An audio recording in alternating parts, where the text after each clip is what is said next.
Selam. Nasılsın abla, iyisin? Allah razı olsun. Vallahi iyi değilim. Ameliyat olacaktım. Bu hastalığından çıkamıyoruz. Evet.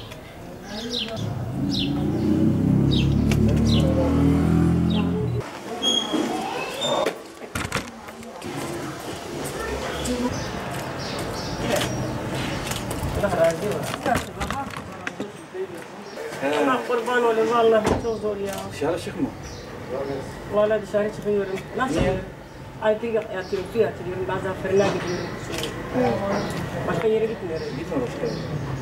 Tehlikelidir. Öyle tehlikeli. Adamı ne de alıştı.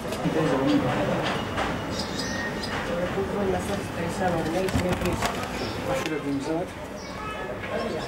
Şurada. Aday değil mi? Allah şifa versin. İmza atamıyor.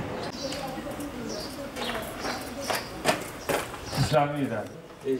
انا اخذت البيت هذا بدي انتقل عليه سويته اللوكانتا ما اشتغلت خسرت دينت مصاري اخذته خسرت فيه هلا عم بقى شغل İyi. Yalan. Nereye nefesi çıkmıyor? Bir şey olmaz. Bu da iyi sağ ol çıksın. Doktor söyledi bu hemen çalışıyor. Evet. Bu sefer ameliyat yapıyor, felç yapıyor. Ne şarkı çakır tasılsın böyle çıkıyor. Bastım değil. Hastamın var. Böyle bir şey parayı astım.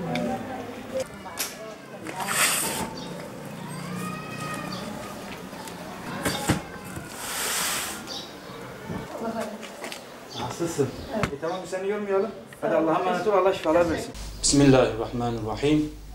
Uluslararası Yardım Organizasyonu İHO Ebrar olarak bu Ramazan ayında da yardımlarımıza devam ediyoruz Allah'ın izniyle. Adana'da tespit ettiğimiz 30 muhtaç ailemize inşallah Ramazan paketlerimizi ulaştıracağız. Bunların arasında özellikle 65 yaş üstü ve Covid-19 sebebiyle işini kaybetmiş olan vatandaşlarımızın da bulunduğu bu ailelerimize Ramazan paketlerimizi Allah'ın izniyle ulaştıracağız. Hayırseverlerimizin de katkılarından dolayı kendilerine teşekkür ediyoruz. Allah hayırlarını kabul eylesin.